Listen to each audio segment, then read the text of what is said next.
de pensiones, ya capítulo número 21, o mejor dicho, clase número 21, junto a mi querido, esperado y ansiado profesor Gustavo Dávila. ¿Cómo está, profe? Hola Yasmina, muy bien, súper bien, muchas gracias. Ya somos adultos, parece, cumplimos 21. Sí, ya esa mayoría de edad en algunos países, Sí, porque ya hace aquí habríamos cumplido hace mucho. sí, pues, de veras que me quedé en el pasado. Antes era los No, 21, tenés toda la razón. ahora yo Sí, creía que lo decía por ese ámbito internacional que algunas veces tenemos nosotros, pero claro, claro, las cosas sí, cambiaron, profe, ahí se le cayó un poco el carne, lo tengo que decir. sí, sí, la verdad que sí, hace mucho tiempo eso de los 21 años, ¿ah? Bueno, me quedé ahí en el pasado. Pero bueno, nunca es tarde, profe, ahí para aprender y recordar una cosa nueva. Y como siempre ya sabe, tenemos que comenzar con una nueva clase, como ya decía, esta clase número 21, en el que vamos a seguir un poco algo parecido a lo que estábamos hablando la clase pasada, porque la clase pasada hablamos de la forma de cotizar de manera voluntaria, ¿verdad? Y hoy nos vamos a otro tipo de cotización que no es como la obligatoria que tienen todos los trabajadores, sino la que tiene que ver con el trabajador independiente, profe. Sí, claro, claro, Yasmine, es un tema súper interesante, pero que en el fondo igual tiene su cuota de obligación, ¿ya? Porque dependiendo del tipo de trabajador independiente, hoy día el sistema tiene ahí una cuota importante que obliga a estas personas a cotizar, ¿ya? Pero es un tema súper interesante porque como hoy día en nuestro mercado laboral tenemos, la verdad que mucha gente trabajando en esa condición, ¿ya? Y sobre todo hoy día por el tema precisamente de la pandemia, hay muchos trabajos que se volvieron de manera independiente, ¿ya? Y hoy día las personas tienen opciones, ¿ya?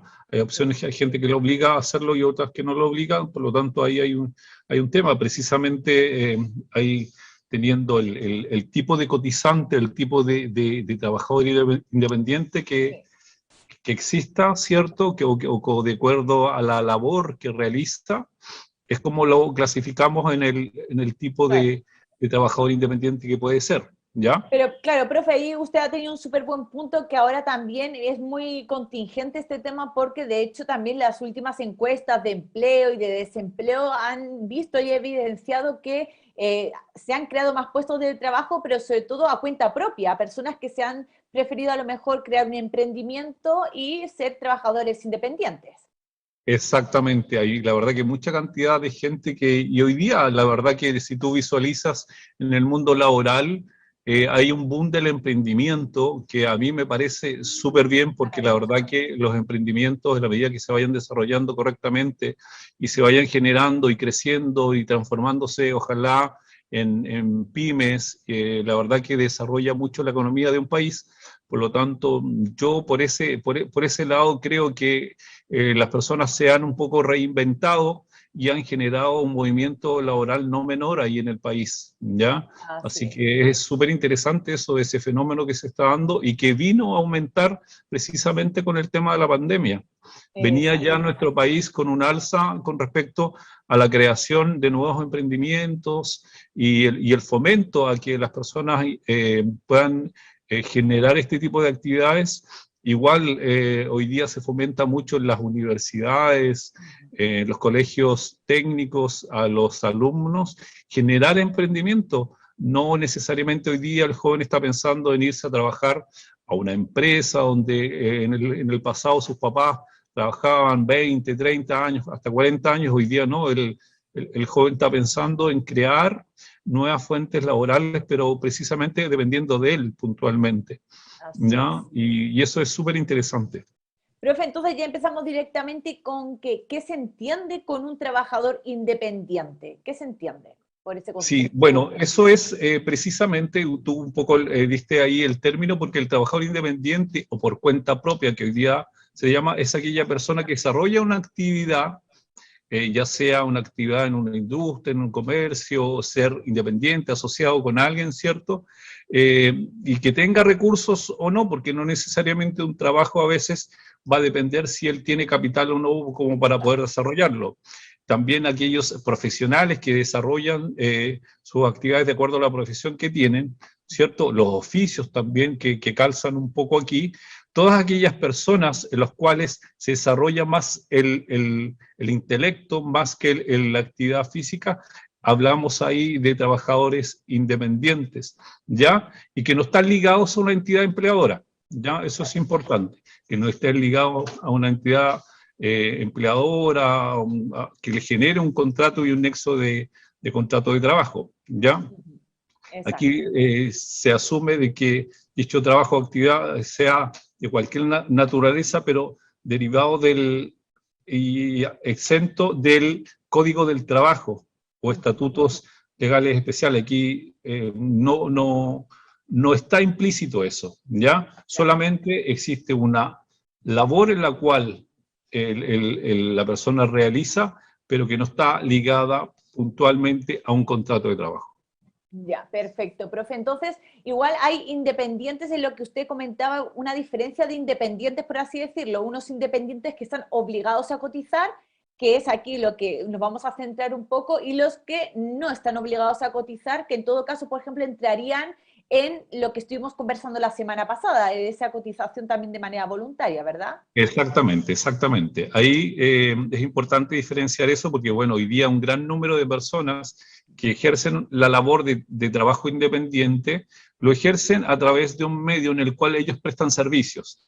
Al prestar servicios están obligados en la entidad donde ellos prestan servicios a generar las boletas de honorarios por lo cual se les genera el pago de esos servicios que ellos realizan.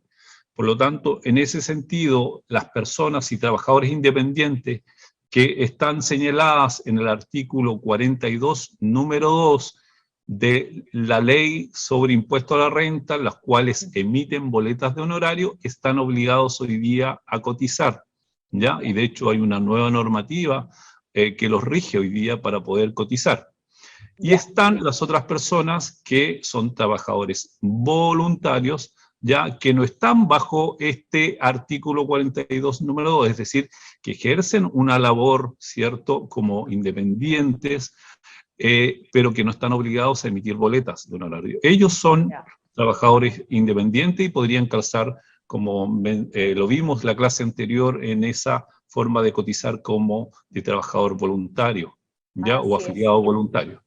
Profe, y entonces ya centrándonos un poco a estas personas que son independientes, pero que están, o por así decirlo, obligadas a cotizar, ¿podemos hablar un poco ahora de la nueva ley de cotizaciones para trabajadores independientes? ¿En qué consiste esta nueva ley que entró en vigor y cómo obliga a estos trabajadores a cotizar? ¿O en qué consiste esta obligación? Sí, bueno, ahí recordemos un poco que esta forma de un poco obligar a los trabajadores independientes, Yasmina, venía de un poco antes, ¿ya? Y que se fue aplazando su forma obligatoria de hacerlo, porque en algún momento, el año 2012, se solicitaba de manera voluntaria a los trabajadores independientes, bajo esta norma del artículo 42, número 2, de boletas de honorario, a que lo vayan haciendo paulatinamente, ¿cierto? Porque iba a llegar un momento en el cual se iba a hacer obligatorio poder hacerlo. Bueno, pocas personas la verdad que lo hacían de manera voluntaria y muchos postergaron el hecho de poder hacerlo. En algún momento iba a entrar en vigencia una ley que iba a obligar efectivamente de un año determinado a las personas, pero que se fue aplazando por un tema y una decisión política. La verdad que en su momento se decidió aplazar eso. Bueno, hasta el momento, hoy día, a partir de febrero del 2019, entró en vigencia una nueva ley, que es la que hoy día tenemos, que obliga a las personas a cotizar, es decir, todos los trabajadores independientes que emiten boleta de honorario están obligados a cotizar, ¿ya? ¿Y cuál es el fin de esta normativa? Es igualar las condiciones de los trabajadores independientes a los dependientes en todo el ámbito de la seguridad social. Ese es el fin principal. Ya, perfecto. Profe, entonces, un poco ya me lo ha contado, pero ¿quiénes deben acceder? Porque ya hablamos de obligación, ya no hablamos de pueden, sino deben acceder a través de esta nueva ley. Bueno, todas aquellas personas, esto es importante porque igual hay, como es una normativa que un poco beneficia en el ámbito social, del punto de vista de la previsión, ¿cierto? Hay personas que ya con una avanzada edad y bajo este régimen de trabajador independiente, probablemente su condición de trabajador para llegar a cumplir con ciertos requisitos sociales como el ahorro previsional, ¿cierto? A cierta edad ya no, el fin no se lograría producto de la edad que tienen. Por ejemplo, el caso de los hombres, ¿ya? Menores de 55 años están obligados a hacerlo, por lo tanto, todos aquellos mayores de 55 años no están obligados a hacerlo. En el caso de las mujeres, todas las menores de 50 años están obligadas a cotizar bajo este régimen, por lo tanto, todas aquellas mayores de 50 años no lo están. Y todo esto al 1 de enero del 2018, cumpliendo ese requisito uno u otro, ¿cierto? Para dejar de cotizar o cotizar, había que cumplirlo en esa fecha cuando, un año antes de que entrara en vigencia la normativa. Ya, perfecto. ¿Ya? Y lo otro importante que no están también los afiliados a otros sistemas como el IPS, los de IPRECA y CAPREDENA tampoco están obligados, digamos, a hacer ese ejercicio, porque recordemos que existe la posibilidad de que personas que trabajan como dependientes con un trabajo y como independiente en otro, podrían también acceder a cotizar este ítem que se genera como trabajador independiente. Ya, profe, y en sí, ¿qué beneficios tiene esta nueva ley? Porque digo yo que ya que te obligan, tendrá por lo menos algún beneficio, ¿verdad? Y esto es interesante y aquí es donde se cumple un poco el fin de la ley, Yasmina, que poder equiparar los derechos sociales de las personas, de los trabajadores independientes con los trabajadores dependientes, y equiparar esa seguridad social. ¿Ya? Un aspecto importante y que es relevante, que yo al menos en el trabajo que realizo, logro visualizar que es bien interesante y bien importante porque los trabajadores en sí, como es una gran masa también de trabajadores independientes que emiten boletas, también existe un porcentaje no menor de personas que tienen enfermedades, ¿cierto? Y tienen algunas dolencias que finalmente se generan ahí en enfermedades un poco más complicadas. Bueno, bajo este régimen y bajo esta posibilidad de cotización, ellos están cubiertos por el seguro de invalidez y sobrevivencia, el SIS. Por lo tanto, todos los trabajadores independientes que realizan la cotización están cubiertos por este seguro, que recordemos que, y lo hemos visto en algunas clases, que es un seguro que genera mucha cobertura a la hora de acceder a una pensión de invalidez o también para sus beneficiarios a la hora de acceder a una pensión de sobrevivencia, ¿ya? Bueno, también tenemos el seguro de accidentes del trabajo, que también es súper interesante este seguro porque, bueno, hay muchos independientes que ejercen diferentes labores y dentro de esas labores, muchos de ellos ejercen sus labores profesionales en oficina o en terreno, a veces muy expuestos a algunas situaciones de posibilidades de accidente. Bueno, a través de esta cotización ellos están cubiertos por el seguro de accidentes del trabajo y enfermedades profesionales. También, Bien. profe, un pequeño paréntesis, también eso creo que incluye, ¿verdad?, lo que es el transporte hasta el lugar de trabajo. También si se ocurre un tipo de accidente en ese sentido, también estaría Sí, incluido. sí. Lo que pasa, Yasmina, que la ley de accidentes del trabajo contempla para algunos accidentes no solamente labores que se ejercen propiamente en el trabajo, sino que también existe una cobertura en el trayecto, es decir, en el desplazamiento del trabajador hacia el lugar de trabajo. Exacto. ¿Ya? Pero algo para recordarle, porque yo igual en algún momento trabajé en una institución como estas, recordarle a la comunidad que esta normativa o este tipo de accidentes debe ser el trayecto habitual. Es decir, Ya. que yo, si todos los días para irme a mi lugar de trabajo tomo la micro, tomo un colectivo, o me voy en vehículo, o me voy en bicicleta, bajo un trayecto determinado, siempre, todos los días, es el trayecto que está cubierto. Si yo por algún motivo me desvié de mi trayecto habitual para realizar otro tipo de actividad antes de llegar a mi trabajo y durante este desvío de trayecto tengo un accidente, Eso no no va a tener contaría. cobertura. Ya. ¿Ya?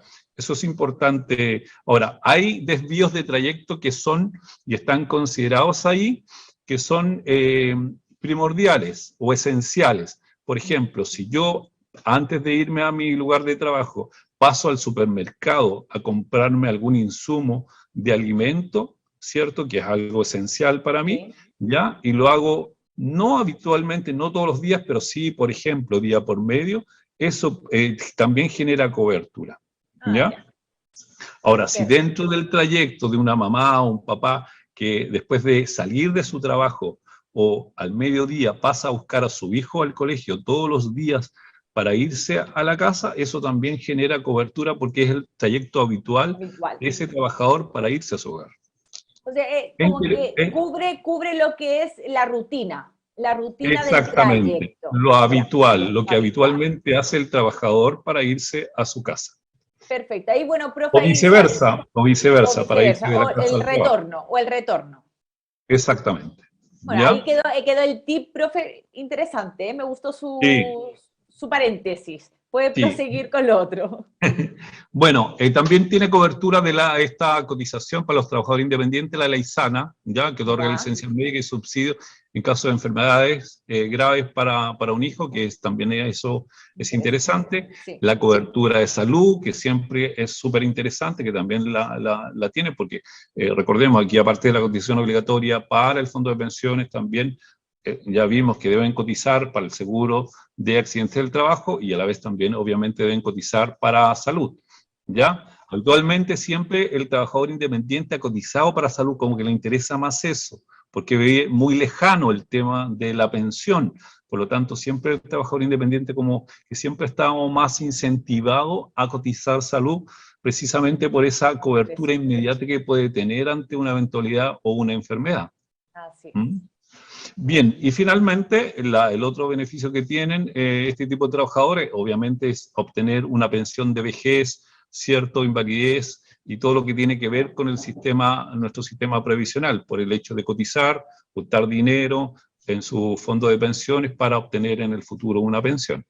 Ya, perfecto, profe. Y entonces, ya más o menos conociendo un poco los beneficios, ¿cómo se implementa esta normativa y cómo se realiza la cotización de los trabajadores independientes? Que creo que de verdad, yo me intenté informar una vez y me pareció bastante complejo el mecanismo. Sí, la verdad que no, Yasmina, no es tan complejo el hecho de hacerlo, la verdad. Lo que sucede es que la implementación como tal, el hecho de hacerlo hoy día se radica principalmente como se emiten boletas de honorarios y existe una retención y devolución de esas retenciones de impuestos que hace el ente pagador de las prestaciones de servicio, ¿cierto? Existe una retención de impuestos. Al devolverla en nuestra declaración de impuestos, es ahí que el Servicio de Impuestos Internos en esa declaración nos retiene parte del porcentaje que obligatoriamente debemos hacer. ¿Ya? Ya, Por lo tanto, es ahí donde se produce la mecánica por la cual existe este pago de cotización. ¿Ya?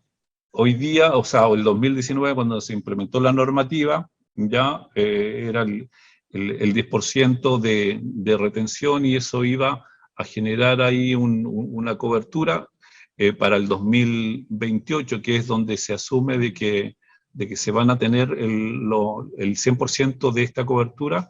Hablamos de un 17% de retención sobre esa devolución o sobre el monto a cotizar de acuerdo a las rentas que se declararon durante todo el año calendario.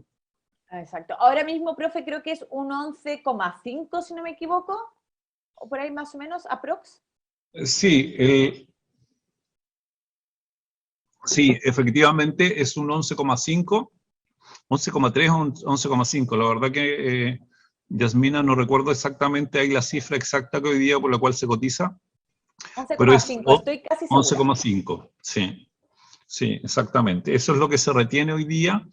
Se hace, obviamente, se hace la regulación ahí, porque a veces los trabajadores independientes no todos los meses tienen los mismos ingresos, dependiendo de la Claro. actividad que realiza el trabajador independiente, ¿cierto? Hay meses que tiene más ingresos, otros menos, ¿cierto? Obviamente ahí con el impuesto global complementario, que asume todas sus rentas mensuales y la suma durante todo el año, le fija ahí el promedio, indica cuál es su renta promedio anual y le fija el porcentaje que se debe pagar para cubrir todos estos beneficios que tienen ellos como cobertura de acuerdo al porcentaje que le corresponde en este año en particular, ¿ya? O sea, que Pero, en vez de en vez de hacer una devolución, el Servicio de Impuestos Internos te retiene ese monto para cubrirte en estos diferentes aspectos de cotización.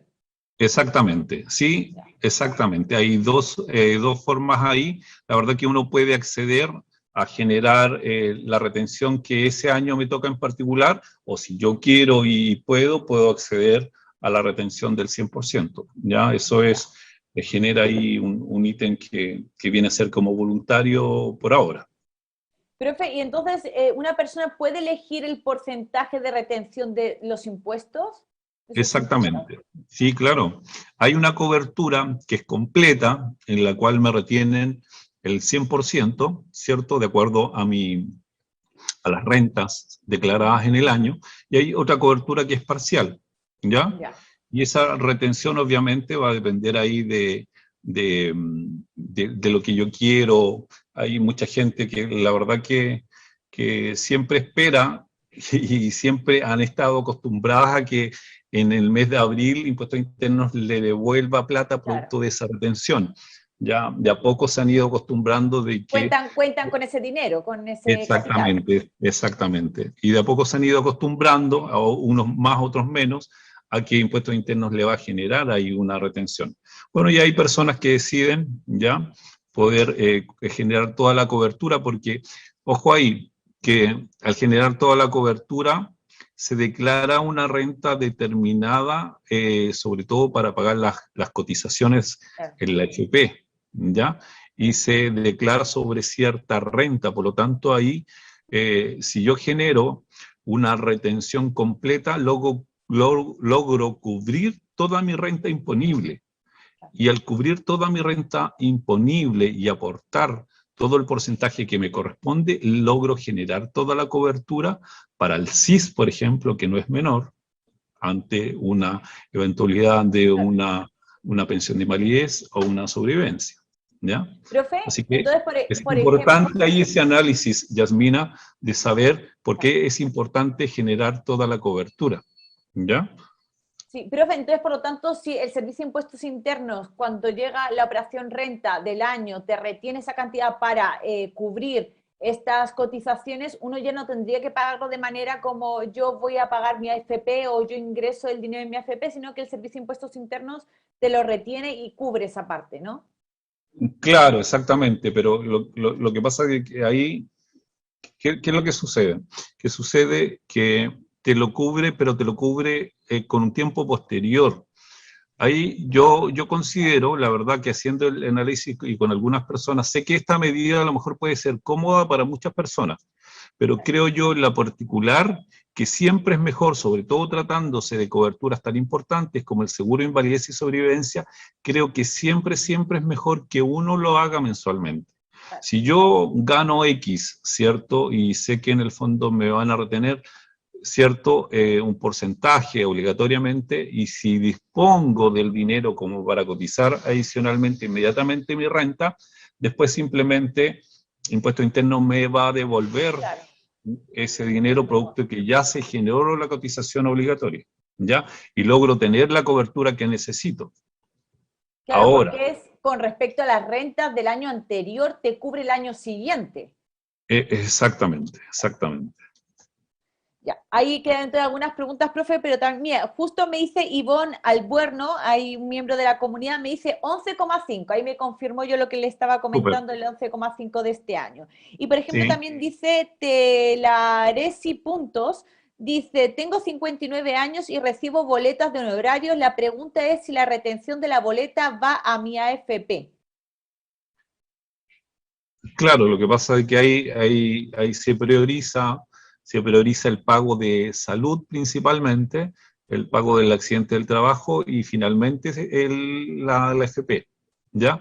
Habría que ver el periodo y la restricción esta a partir de enero del 2018, qué edad tenía esta persona, ¿ya? Por lo Claro, tanto, si estaba obligado o no a poder cotizar, ya. ¿ya? Si hoy día le están haciendo la retención y lo están obligando, era porque en esa fecha él no cumplía con eso y el sistema lo obligó a partir de esa fecha a empezar a cotizar. Pero se prioriza salud, el seguro de accidentes del trabajo, ¿ya? Y posteriormente se prioriza la cotización de la AFP. Ya, perfecto, profe. Entonces, más Ahí o uno menos lo puede, disculpa, lo puede verificar uno si ya ha venido con este régimen de cotizaciones obligatorias a través de estos porcentajes, lo puede verificar con un certificado de cotizaciones de la AFP. ¿Cuánto es lo que corresponde que le han cotizado y considerando qué renta imponible, ¿cierto? Y uno lo puede cotejar ahí con la retención que le hizo Impuestos Internos. ya, perfecto. Ahí queda también aclarado este miembro de la comunidad que preguntaba. Profe, tenemos que acabar con esta sección ya para irnos directamente a la noticia de la semana, para hablar un poco de actualidad. Así que, querida señora directora, cerramos este espacio dentro del programa para irnos a la noticia de la semana.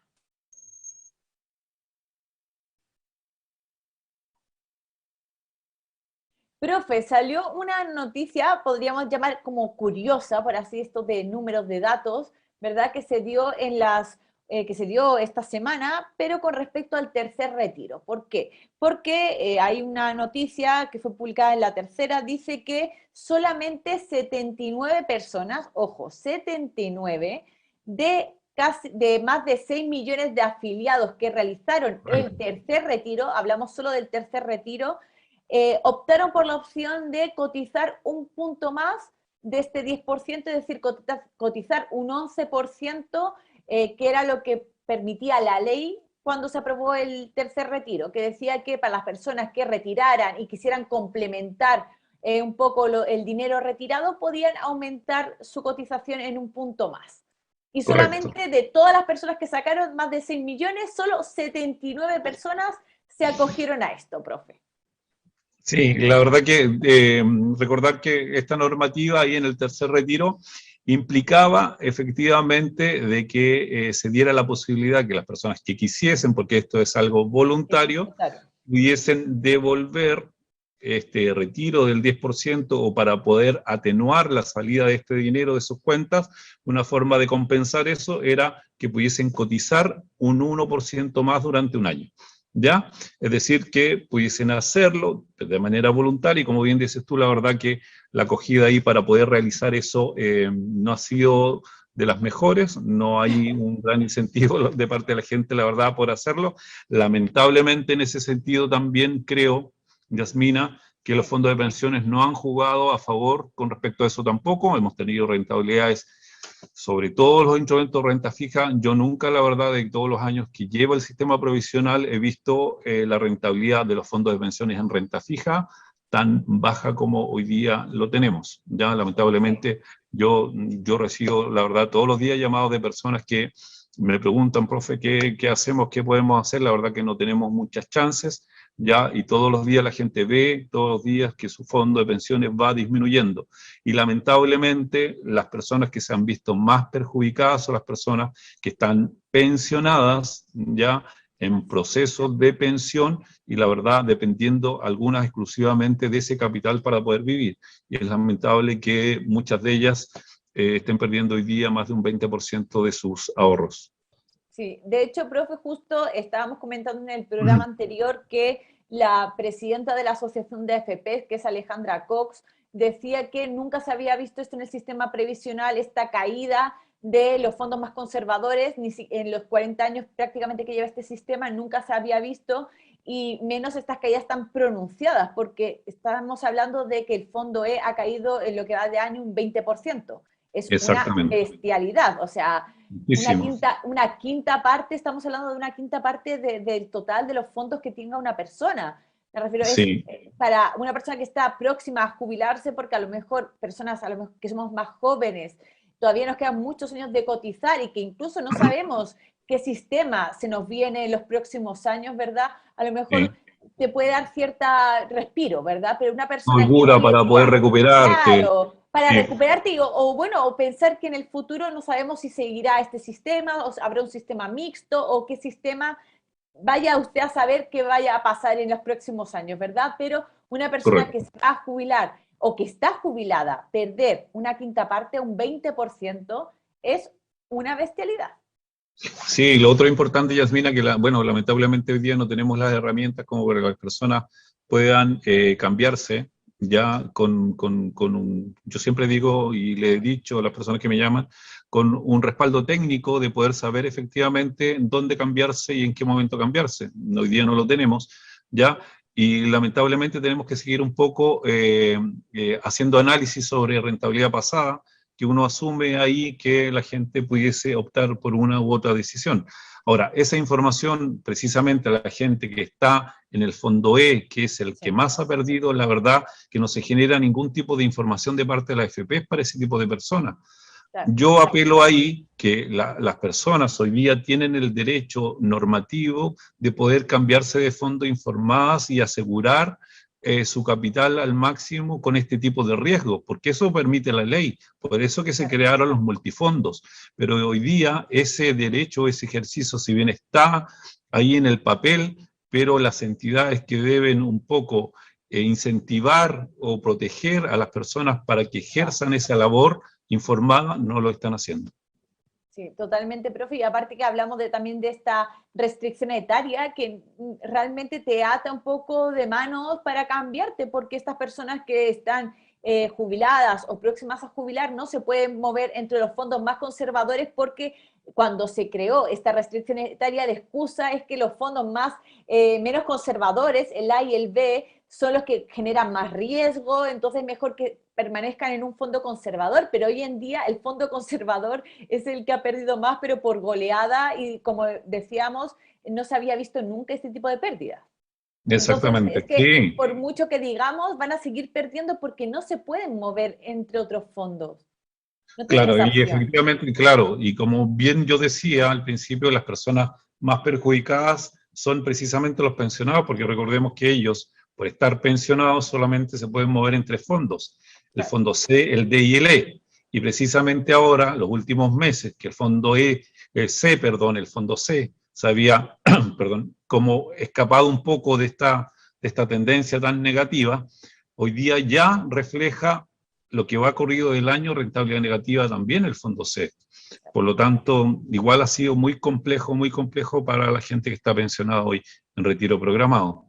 Entonces, desde luego, profe, como usted decía al principio, la solución o la opción hoy en día no es viable cotizar esta indicación que tenía este tercer retiro, cotizar un punto más, porque realmente uno piensa que si fuera, estás como invirtiendo en saco roto, por así decirlo, ¿verdad? Exactamente, Estás sí. sacándote un poquitín más de tu sueldo para a lo mejor tener una mejor jubilación, pero se está produciendo estas pérdidas, dices, ¿para qué voy a esforzarme yo en sacarme esas luquitas?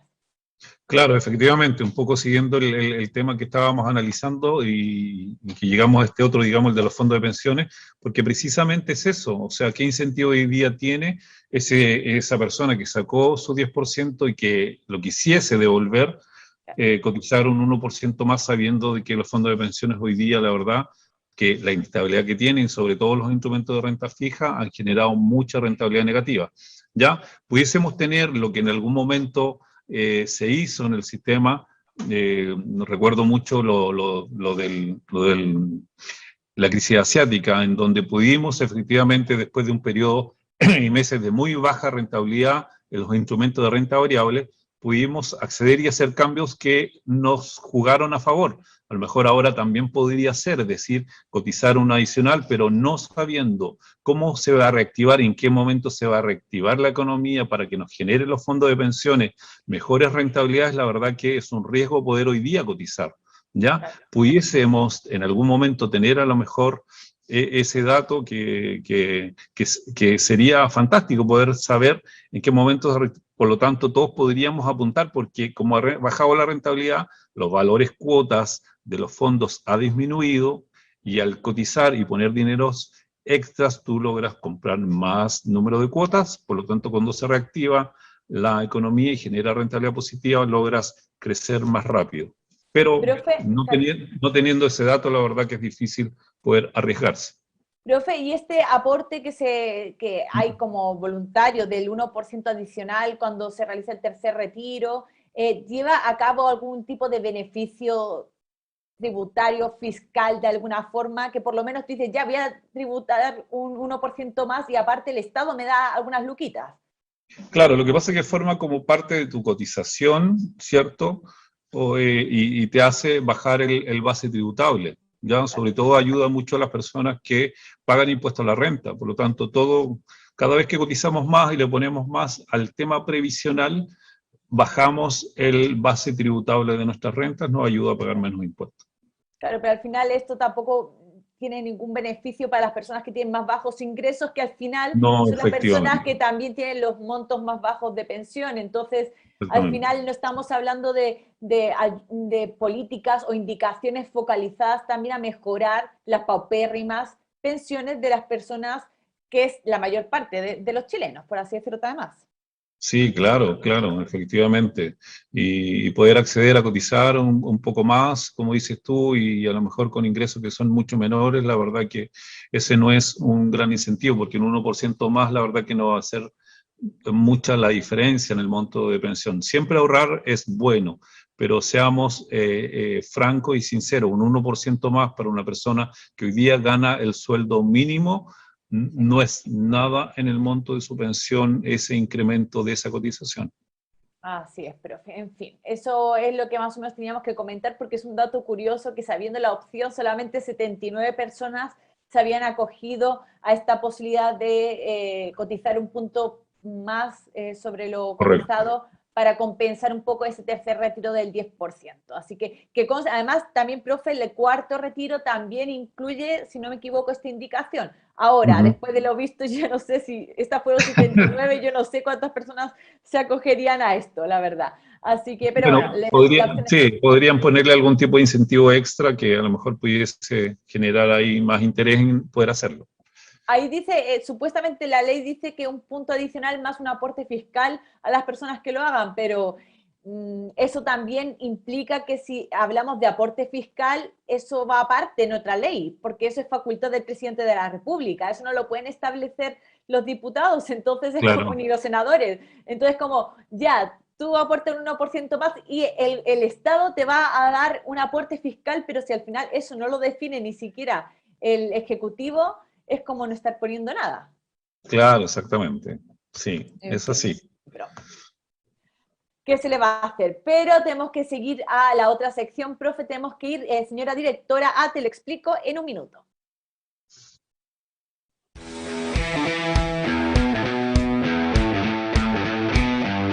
Amigas y amigos de la comunidad, soy Gustavo Dávila, asesor previsional. Hoy voy a contarles en qué consiste la cuenta de ahorro de indemnización. Es un tipo de cuenta para los trabajadores de casa particular que sirve de apoyo monetario a la hora de terminar la relación laboral con su empleador. Es un tipo de cuenta obligatoria para los trabajadores de casa particular. Es financiado en su integridad por el empleador y actúa como un seguro de cesantía. La cotización para este tipo de cuenta corresponde al 4,11% de la renta imponible, el cual a partir del 1 de octubre del 2020 por una nueva normativa corresponde que se pague el 3% al seguro de cesantía y el 1,11% a la cuenta de ahorro de indemnización. Para abrir este tipo de cuenta se debe llenar el formulario de suscripción junto al empleador. Para hacer cobro de este beneficio se debe adjuntar el finiquito legalizado y el trámite se hace a través de la página web o directamente en la sucursal de la AFP.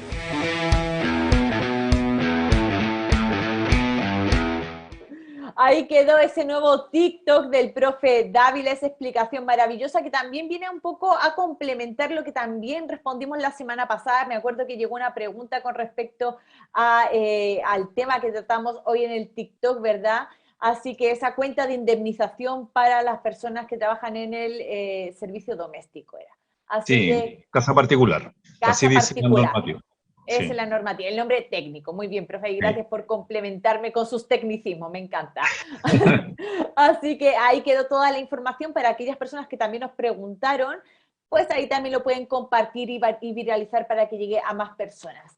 Señora directora, pasamos a la última sección del programa. Vamos a preguntar al profe.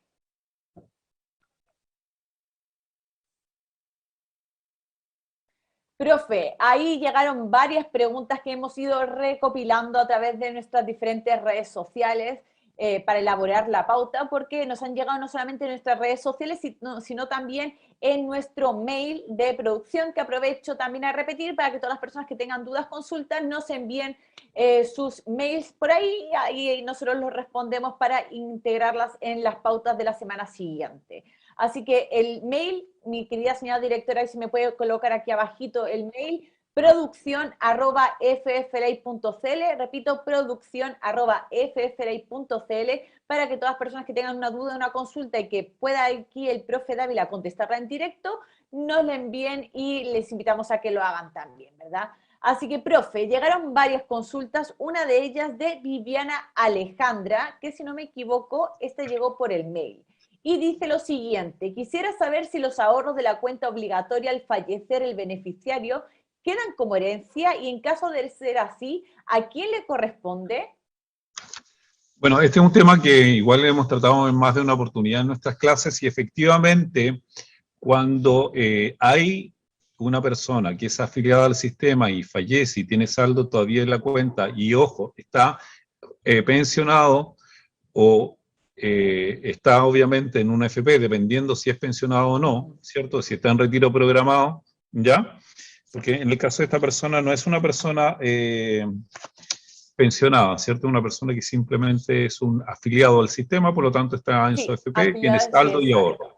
Correcto. Lo primero que se determina cuando una persona fallece y no es pensionada es ver si existen beneficiarios de pensión. Es lo primero, antes de la herencia, ¿ya? Lo primero que el sistema debe determinar si hay beneficiarios de pensión. ¿Por qué? Porque el sistema está obligado a generar pensiones de sobrevivencia antes que la herencia. Cuando no existen beneficiarios de pensión y no existen personas a las cuales haya la obligación de pagarles pensión, existe la posibilidad de que esos fondos se retiren como herencia, recién ahí. Pero lo primero, siempre, siempre, es determinar si existen beneficiarios de pensión. Perfecto. Por lo tanto, en el caso de esta persona, eso es lo que hay que determinar, ¿ya? Si una persona fallece, hay lo primero que ver si tiene beneficiarios legales de pensión. Profe, así como rápidamente, ¿cuáles serían los beneficiarios legales? ¿A quién le correspondería? Cónyuge, ¿Vale? ¿cierto? Siempre. Madre de hijo no matrimonial, es decir, que tuve con una pareja o un hijo, ¿cierto? Y si esa persona, en términos estrictos, vivía a expensas de él o recibía ayuda económica, también puede percibir pensión. Los hijos siempre, hasta los 24 años de edad, siempre y cuando entre los 18 años y 24 años sean estudiantes y solteros, ¿ya? Sí. Y los hijos inválidos declarados por la comisión médica también son beneficiarios de pensión y ellos son beneficiarios de pensión para siempre, mientras mantengan esa condición, ¿ya? Los padres del causante, si son carga familiar de él, también podrían ser beneficiarios de pensión, ¿ya? Eso en términos generales son las personas que tienen derecho y son beneficiarios de pensión. Ya, si no hubiera ninguna de esas personas es cuando se genera la herencia que estábamos Exactamente, sí, así es. Ahí queda entonces la pregunta resuelta que nos hizo Vivian a través del mail. Y pasamos a la siguiente. Carlos Gutiérrez. Para la jubilación anticipada o para el retiro de excedentes de libre disposición, en el requisito que dice relación con el promedio de la renta de los últimos 10 años, ¿este promedio es por los últimos 10 años corridos desde el día presente hacia atrás o 10 años cotizados hacia atrás? Buena pregunta, ¿ya? Porque en algún momento se genera algún tipo de condición, de confusión, ¿ya? Es del momento en que se hace la solicitud, por ejemplo, en el caso de una solicitud de pensión anticipada, ¿cierto? Y la solicitud de recálculo de retiro de excedente, se toma de ese momento hacia atrás las cotizaciones, ¿ya? Si no hubiesen cotizaciones en algún periodo, el sistema, para efecto de cálculo del promedio, arroja hasta 16 meses en cero, que servirían eventualmente para que una persona le ayude a bajar su promedio si es lo que necesita, ¿ya? De lo contrario, simplemente va a tomar todos aquellos periodos en los cuales cotizó y lo va a dividir, ¿cierto?, por la cantidad de meses de los 120 meses que corresponde al cálculo del promedio de renta. ¿Ya? Ya, perfecto, ya. Entonces también queda ahí resuelta esa pregunta que llegó, no me equivoco, esto llegó a través del YouTube de FF Live, de uno de los capítulos que tratamos sobre los excedentes de libre disposición. Ahí un miembro de la comunidad lo escribió, lo miramos y lo añadimos, para que vean que siempre estamos Muy atentos, ¿eh? Profe, y qué memoria, que me acuerdo, también Sí. por echarme flores. Bueno, seguimos, siguiente pregunta.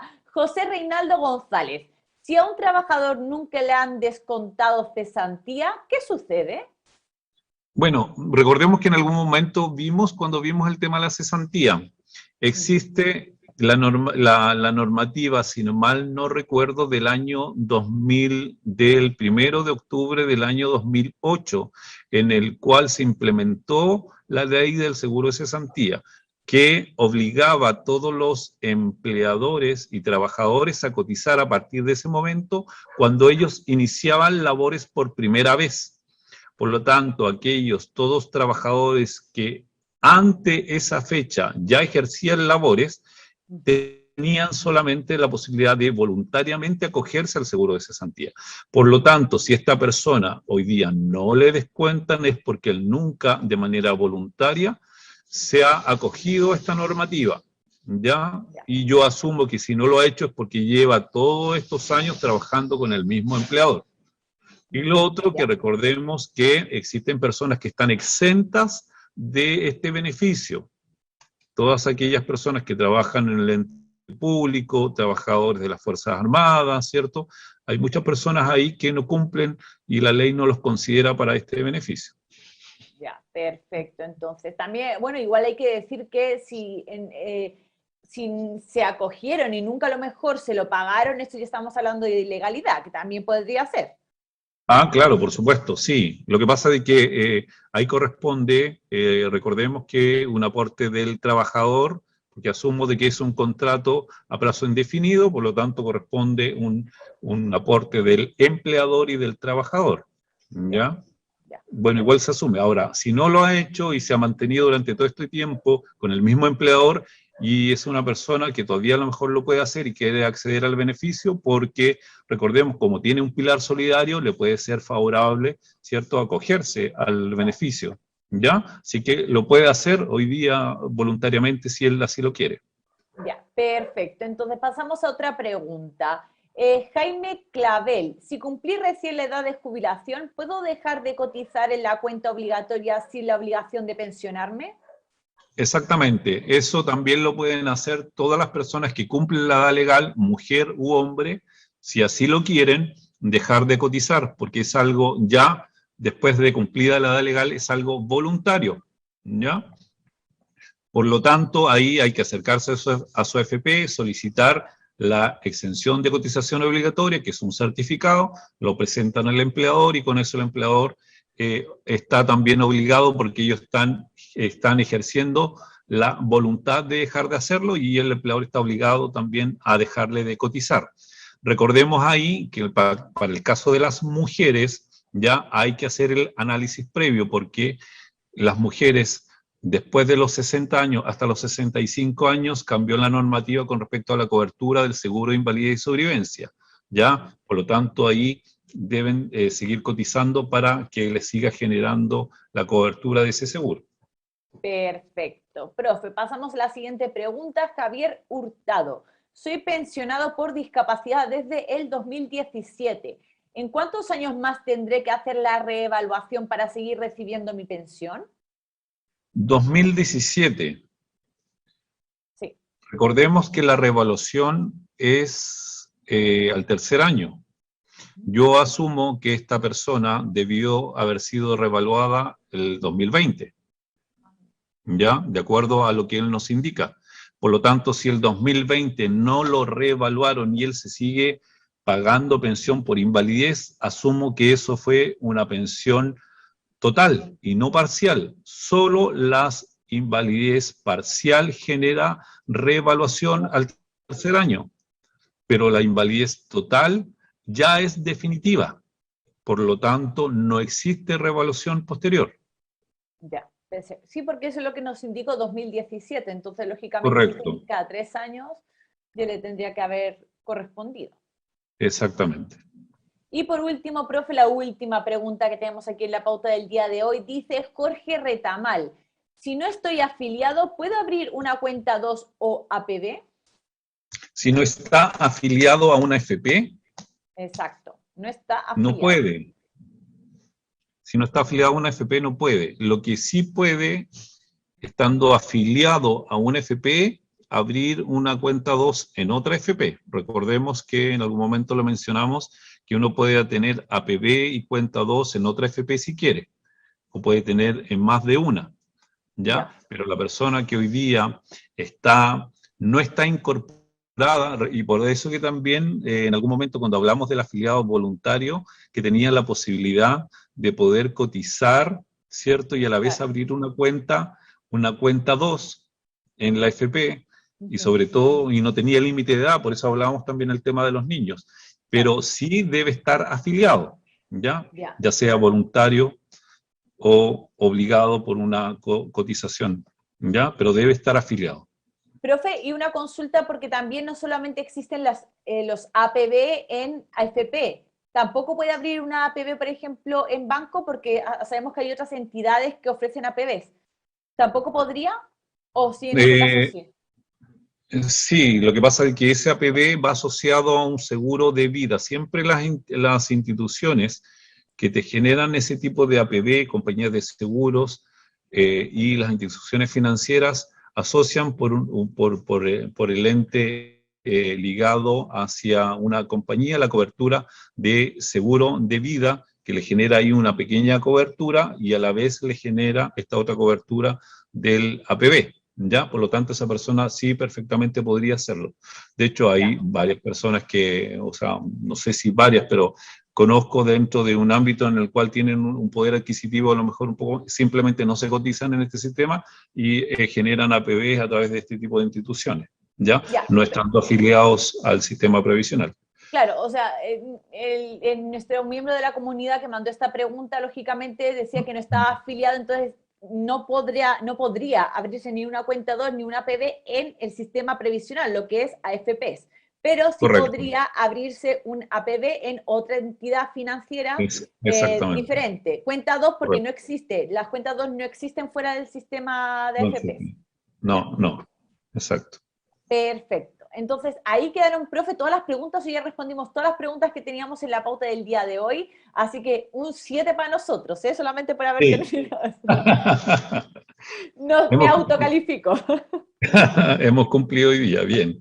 Muy bien. Profe, vamos a repetir entonces el mail, que es producción@fflay.cl. Ahí todas las personas que nos están viendo, ya sea en directo, que nos están viendo hoy jueves bueno, ya casi 5 para las 9, o las personas que a lo mejor ven el programa, lo ven después, más tarde, cuando tengan tiempo, ¿no? Y les genera alguna duda, consulta, quieren que el profe Dávila responda a lo mejor alguna pregunta que tengan, ahí les dejamos el mail producción@fflay.cl para que nos lo escriban y como siempre ya saben, igual que contestamos hoy, las contestaremos la próxima semana. Si aún así esto no les parece bien, pueden tener otras opciones como por ejemplo escribirnos a través de los comentarios. Yo sé que llegó ahí alguna pregunta, esa pregunta la tomaré y para la próxima semana queda, así que también les invito a que hagan sus preguntas en las redes sociales, en YouTube, en Facebook, porque siempre quedan ahí guardaditas y después la próxima semana revisamos nosotros las redes sociales para ver qué va comentando la comunidad.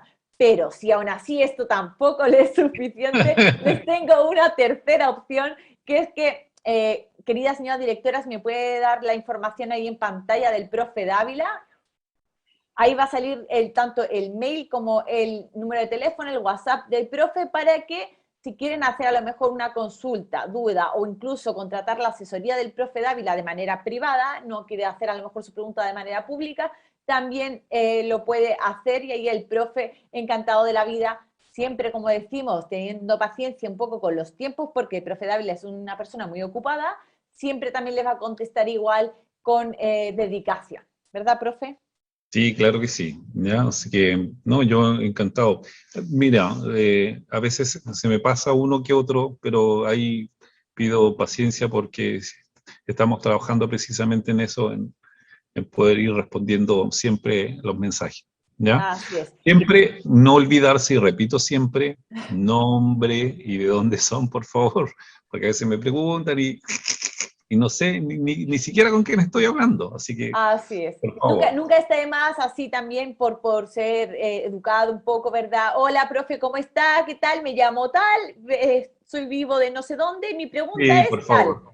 Así que Sí, porque es más fácil también conversar cuando se tiene un nombre, ¿verdad? claro, exactamente, sí. Ahí, profe, me está preguntando Bernardo Larraín, que es un miembro de la comunidad que está conectado, me dice, no me respondieron a mi pregunta. Bernardo, nos comprometemos a seleccionar tu pregunta e incluirla en el próximo programa, porque ya sabes que tenemos los tiempos muy acotados, pero no significa que no la hayamos visto, sino que siempre las preguntas que van llegando las vamos guardando para el siguiente programa y las incluimos ahí en la pauta. Así que nos quedamos comprometidos con tu pregunta, Bernardo, para el próximo jueves. Profe, mi nota antes de que Un cierre. 7 se lo ganó nuevamente. Yo también le doy un 7 a usted porque es muy buen profesor y hoy hemos vuelto a aprender mucho. Así que, querida comunidad, nos vamos a despedir. Nos veremos la próxima semana en otro Escuela de Pensiones con otro tema también muy interesante que tengamos ahí que analizar. Así que me despido, yo les mando muchos besos. Chao a toda la comunidad, que estén muy bien, cuídense.